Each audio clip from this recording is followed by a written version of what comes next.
Morning everyone, welcome to another day with Oak Forest School. It is 6:15 AM and we're out this morning making use of this beautiful sunny morning. We're going to do a little bit of track and sign, and we're going to have a look for some tinder materials for the forthcoming school year. We're going to be taking a walk through some of our local fantastic habitats. It's my favourite sit spot. It's a place where I come and I sit and I watch across the grass into the woodland edge, and there I've seen roe deer, I've seen fox come out. It's a brilliant little place to come. Right. Here we have something called a kill site. It's a young partridge that's been taken down by a fox. Now we know it's a fox because if we take the remaining feathers on the quill, you'll see that the end of the quill has been gnawed and chewed. If it were a bird of prey would have just plucked out the feathers and left it in a quill point. But these have actually been gnawed, so we know that a fox has been along this footpath. So we're going to carry on further down, see if we can find some other sign that has been about.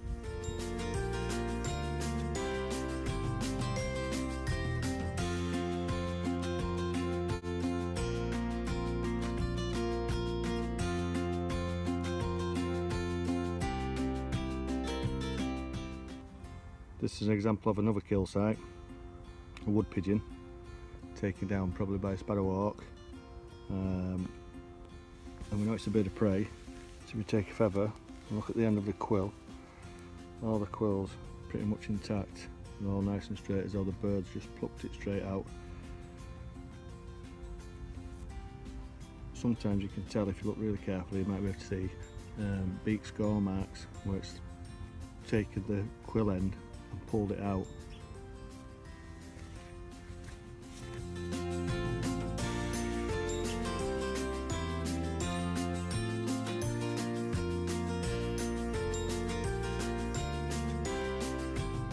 Right, 200 yards down the path from the fox's kill site, we'll come across this fox scat. We know it's, I've just broke it up a little bit with this stick, but we know it's fox scat because it's got a twist in it. So I'm going to take this fox scat home, got a bag, put my hand inside the bag. I'm going to take it home and dissect it and see what small mammal bones are in and if there's any berry seeds or things. Foxes love berries, so I'm going to take it home, dissect it, and I'll give you a good indication of what is actually in this area.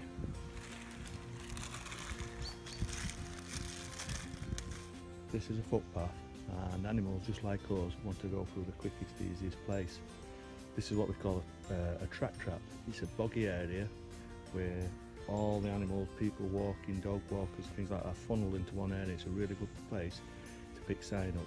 It's nice, it's wet, it's a little bit muddy, perfect for picking up trail. So at this track trap we've picked up some fantastic roe deer prints. You can see one in the mud where it's really slippy and he's had to splay, or his slots have splayed open as he slid on in the mud. It's got a lot of beetle remains in it. It's and there's loads around this tree.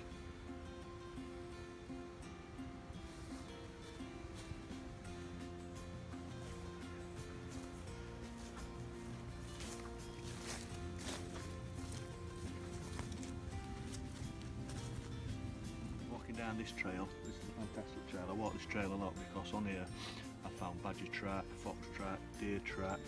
There's a rat colony down here which is fantastic. We've got lots of buzzard in here, lots of barn owl, scat. Right. It's a slightly different setup, it's quite fresh this one. It's not as tapered, it's definitely fox scat, and a good way to tell is this is quite fresh. But fox scat is really pungent.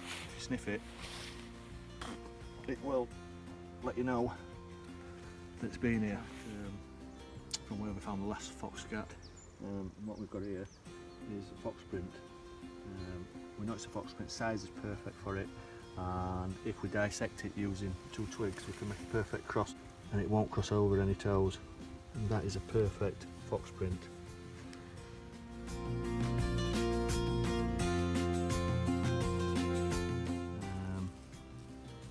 Out of a tree, and it's got lots of seeds in and nuts and badgers this time of year. Then we'll take seed and us and tons on it about. So. Right guys, what we've got here is a basic tracking kit. It's sometimes a good idea to put yourself a kit together to measure the distance of tracks, the size of tracks, the type of tracks, and it's just like a little aid just to help you along when you're first learning about radio. This is when we're doing team tracking. Wouldn't normally use this myself, but if we're in groups and we're doing team tracking or we're doing tracking training, then we'll split up and we'll have a radio each. Alright? Another piece of kit is this. This is called a tracking stick, right? And all the tracking stick is just a nice stick for you. On one end, I've just added a compass. And that's good for looking at time distance gaps. So estimating where an animal might have been, you can take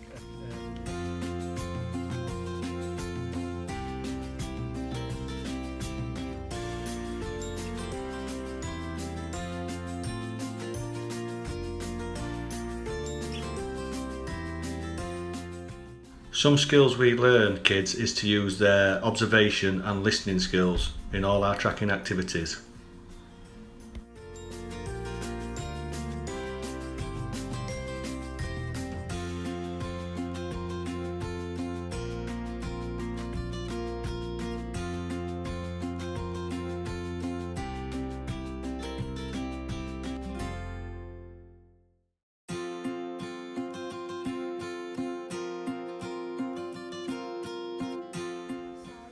Walk forward.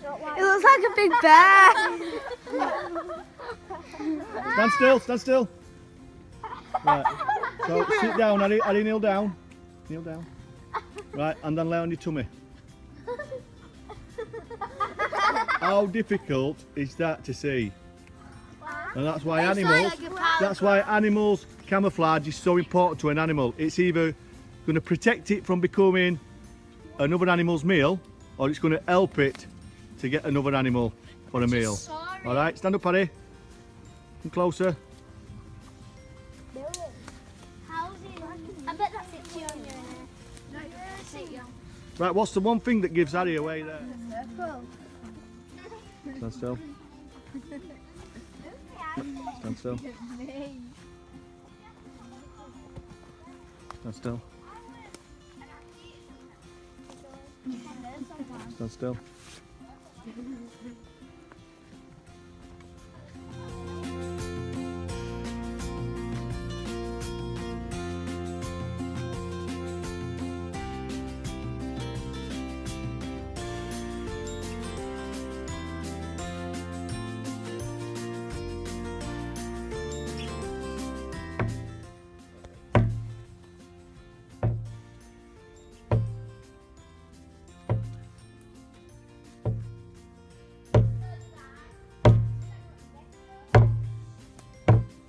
Well done, Lily. Take your blindfold off. Good girl, you're the only one that's done it, Lily. Excellent, well done. We study the anatomy and biology of particular animals. We dissect pellets, we dissect droppings, which builds up a good picture of how the animal is living in any particular habitat that we are tracking in or working in.